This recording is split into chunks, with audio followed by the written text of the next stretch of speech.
Hi, everybody. It's Jeff Stevens, and we are at the Concert for a Cure once again this year, the premier health concert for a cure, anxiously awaiting the arrival of Alex and Sierra.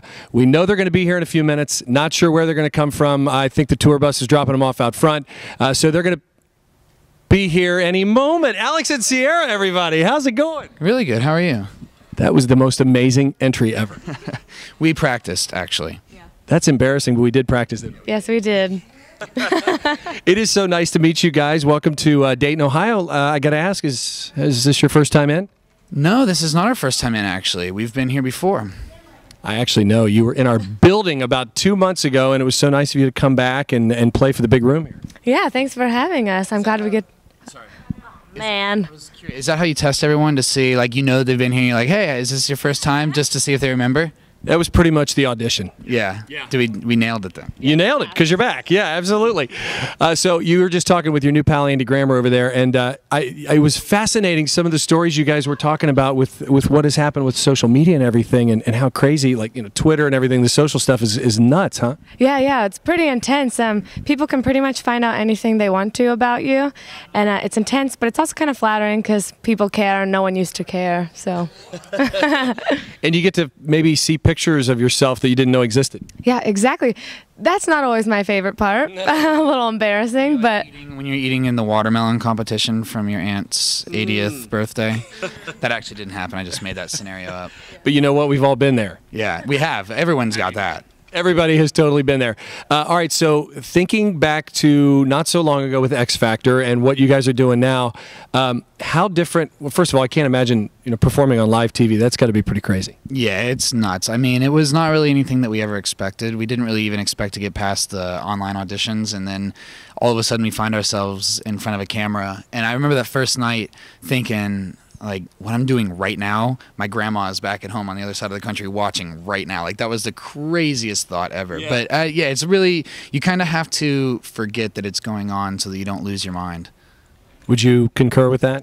Yes, I definitely would. Because there weren't that many people in the room. It was like between 100 and 200 people. Okay, 300 to 400 people. But he counted them. Yeah, exactly, one by one. The room is a lot smaller in person than you would think. So it really wasn't the amount of people that was making us nervous. It was whatever we're doing is going to be online forevermore. And so if I fall or I trip or mess up really badly, I'll never live it down. That's what was going on in my head. But I think we did pretty good. When we announced that you guys were going to be part of our show, I mean, people just went crazy because they're like, I mean, people are going, I voted for them. Are they seriously coming to the show? I mean, there's big passion. It's really cool. A lot of people, when they come up, or we meet someone, they'll be like, oh my gosh, you're real. And it's like, I guess we don't really think of that, but when you are watching someone on TV, I guess it's kind of that, like, there's a piece of glass between you and what's going on over there. I don't know, it's kind of strange. So it's really funny when people come up and say that to us. It's like, yeah, we've been real for 23 years, you know, it's nothing new. Now, did you watch other singing competitions and stuff like that before, you know, kind of study obviously what to do and kind of have a plan? No. Well, we both grew up in like the heyday of American Idol back when Simon was a judge. Yeah. And I think that was kind of why we were so eager to audition for X Factor. I concur. Yeah. A lot of concurring here today. So, were there any moments on X Factor where you went, I think something's gonna really happen here? Oh no! Every single week we thought we were going home. Really? Literally every single week, even up until the finale.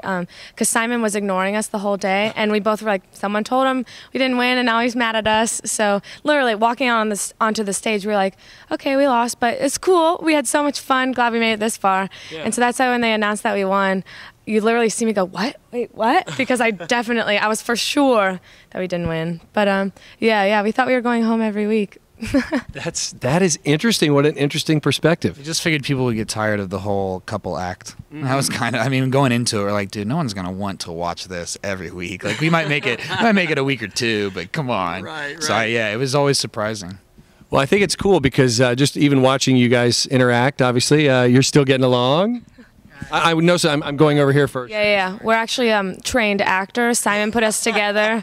We actually didn't meet each other until the show, so there's that. It's like a story made. You know, everything was created, fabricated for it. But I think, you know, we like each other's company from time to time, so that helps. Okay, well that does help. I thought we were getting a scoop there for a minute, like, you know, this was totally fabricated, and no, it turns out it's real, folks. So, all right, so what are we going to hear at the show tonight? Obviously, we're going to hear Scarecrow, right? You got to love hearing that on the radio, I would think. Isn't that cool? It's so cool. It's really surreal. Because before we would kind of listen to our music in the car, like to the demos to hear it better.